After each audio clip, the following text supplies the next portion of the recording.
আবারও প্রমাণ হয়ে গেল কোরআনের পাখি আল্লামা দেলোয়ার হোসাইন সাইদি সাহেব রাহমাতুল্লাহ আলাইহি হুজুর তিনি কেন এত খারাপ ছিলেন, বা তিনাকে যে অপরাধী বলা হয়, রাজাকার বলা হয়, রাষ্ট্রদ্রোহীর মামলা তাকে দেওয়া হয়েছিল, এটা আবারও প্রমাণ হয়ে গেছে যে আসলে সাইদি সাহেব কেন অপরাধী ছিলেন।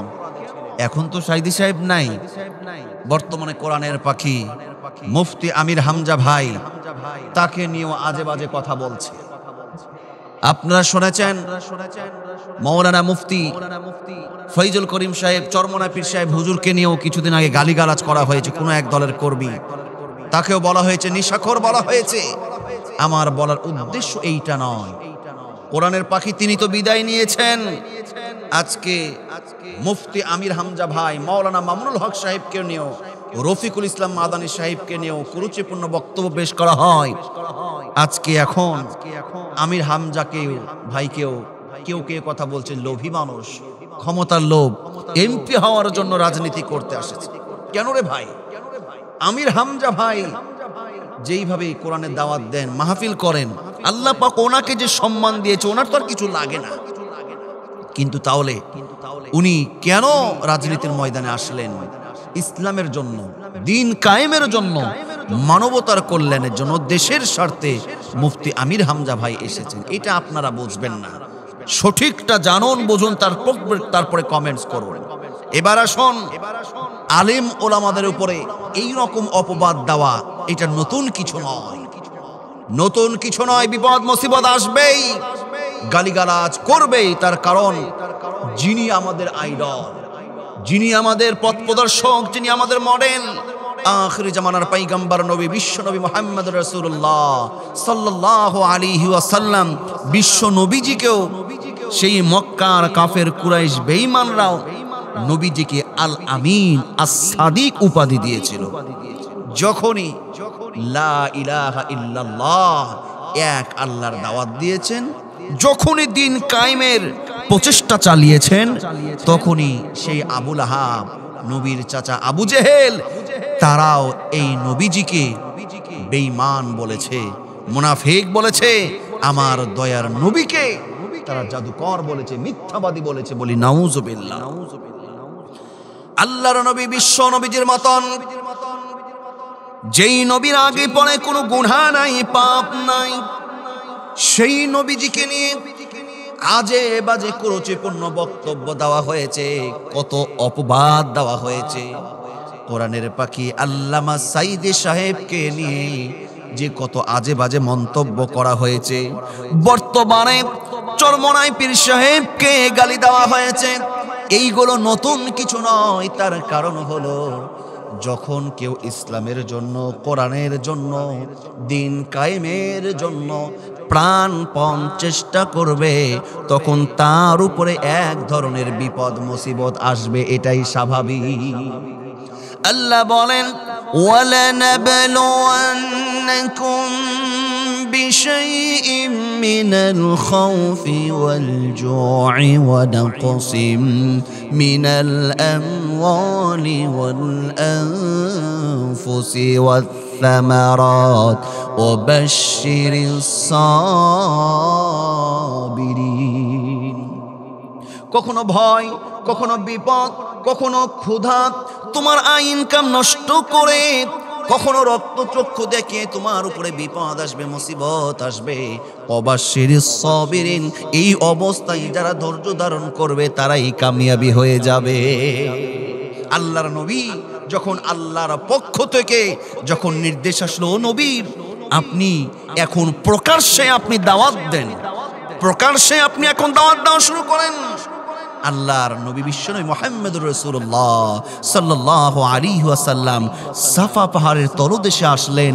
ইয়া সাবাহা, ইয়া সাবাহা, হে কুরাইশ গোত্রের লোকেরা, বিভিন্ন গোত্রের নাম ধরে ধরে নবী ডাক দিলেন।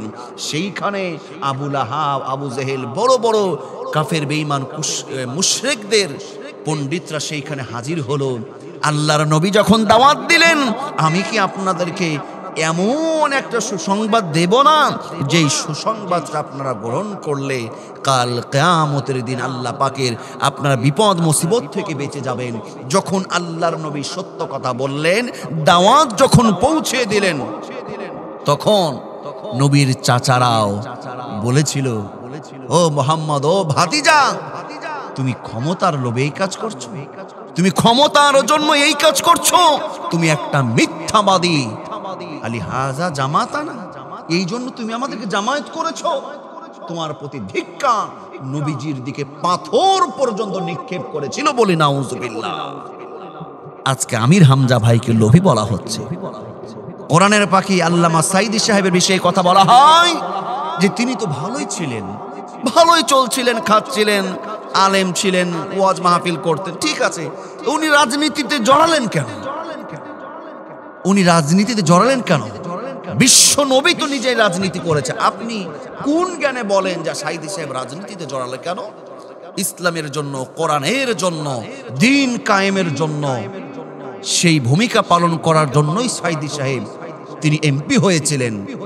সাইদি সাহেবের নামে যে ক্লেমগুলো দেওয়া হয়েছে, অপবাদ দেওয়া হয়েছে, একটাও সত্যি প্রমাণ করতে পারে না। কিন্তু সাইদি সাহেব কেন আজকে অপরাধী জানেন?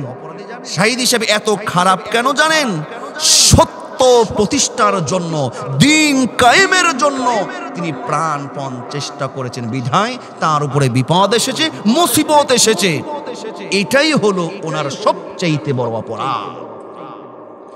আপনি এমনিতেই জান্নাতে চলে যাবেন না। হয়তো অনেকে মনে করেন অসংখ্য আলেম ওলামা আছে যাদের উপরে কোনো বিপদ নাই, মুসিবত নাই, কোন দলের রক্তচক্ষু নাই, তারা বোধহয় ভালো আছে। মনে রাখবেন, দুনিয়াতে বিপদ আসবে, মুসিবত আসবে, কেউ এমনিতেই কখনো জান্নাতে যেতে পারবে না। আল্লাহ সুবহানাহু ওয়া তাআলা ৩ নম্বর সূরা সূরাতুল আলে ইমরানের ১৪২ নম্বর আয়াতে তিনি বলেন, আম হাসিবতুম আন তাদখুলুল জান্নাতা ওয়া লাম্মা ইয়ালামিল্লাহুল্লাযীনা জাহাদু মিনকুম ওয়া ইয়ালামাস সাবিরিন।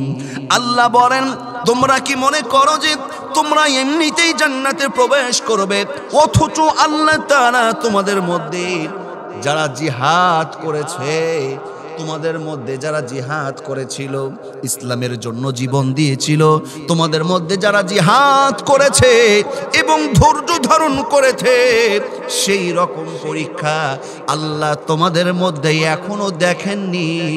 তোমরা জান্নাতে যেতে পারবে না। সুবহানাল্লাহ। আল্লাহ তিনি নিজেই বলছেন এমনিতেই জান্নাতে চলে যাবে। আম হাসিবতুম আন তাদখুলুল জান্নাহ, এমনিতেই জান্নাতে যাবে না। আপনার উপরে বিপদ আসতে পারে, মুসিবত আসতে, পরীক্ষা আসতে পারে, পরীক্ষা করেই তো আল্লাহ পাক দেখে নেবেন। আল্লাহ রাব্বুল আলামিন সূরা আনকাবুতের মধ্যে বলেন, আহাসিবান নাসু আন ইউতরাকু আন ইয়াকুলু আমান্না ওয়া হুম লা ইফতানুন। আহাসিবান নাস, মানুষ কি মনে করেছে আইয়ুতরাকু আইয়াকুলু আমান্না, শুধু আমরা মুখে বলবো, শুধু মুখে বলবো ঈমান এনেছি, ওহুম লা ইফতানুন, এর উপরে তাদেরকে ভিত্তি করে, এই কথার উপরে ভিত্তি করে তাদেরকে ছেড়ে দিবে না, কখনো হতে পারে না। ওয়ালাকাদ ফাতান্নাল্লাযীনা মিন ক্বাবলিহিম ফালায়ালামান্নাল্লাহুল্লাযীনা সাদাকু ওয়ালা ইয়ালামান্নাল কাযিবিন। আর অবশ্যই আল্লাহ বলছেন তোমাদের পূর্ববর্তীদেরকে আমি পরীক্ষা করে করে দেখে নিয়েছি, ইমানের বিষয়ে কারা সত্যবাদী এবং ইমানের বিষয়ে কারা মিথ্যাবাদী। কোরআনের পাখি সাইদি সাহেবকে অপরাধী বলা হয়েছিল, তাকে খারাপ বলা হয়েছিল একটাই কারণ, ইসলাম, দ্বীন, কোরআন প্রতিষ্ঠার জন্য তিনি প্রাণপণ চেষ্টা করেছেন, ইসলামের দাওয়াত দিয়েছেন। শুধু দাওয়াত দিয়ে তিনি ক্ষান্ত হয় নাই, শুধু দাওয়াত নয়, 50টি বছর কোরআনের দাওয়াত দেওয়ার কারণে হাজার হাজার বেধর্মী কাফের বেঈমান তার হাতে মুসলমান হয়েছে, তার ওয়াজ শুনে কালেমা পড়েছে। সুবহানাল্লাহ। আজকে সেই জন্যই তিনি এত খারাপ। তারপরেও কোরআনের পাখি সাইদি সাহেব নিজের জীবনটাকে বিলিয়ে দিয়েছেন। তাকে পরিকল্পিতভাবে তাকে ইনজেকশন পুশ করে সাইদি সাহেবকে দুনিয়া থেকে বিদায় করা হয়েছে। কিন্তু তারপরে আপনারা লক্ষ্য করেছেন, যেই দিন ওনাকে হাসপাতালে নিয়ে আসা হয়, একটা জান্নাতি হাসি, চমৎকার একটা হাসি দিয়ে তিনি হাসপাতালে বিদায় হাসি দিয়ে তিনি গেছিলেন। তারপরে একটু মনক্ষুণ্ণ হয় নাই। তার কারণ আল্লাহর প্রিয় ব্যক্তিরা জানে যে আজ হোক কাল হোক মরতেই হবে।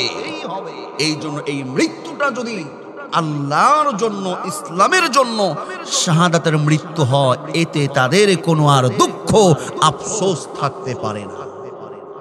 মরতেই হবে যখন শহীদি মরণ দিও আমাকে, মরতেই হবে যখন শহীদি মরণ দিও আমাকে।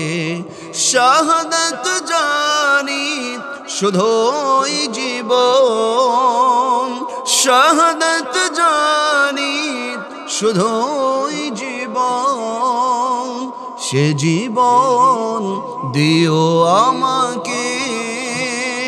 মরতেই হবে যখন শহীদি মরণ দিও আমাকে, মরতেই হবে যখন শহীদি মরণ দিও আমাকে।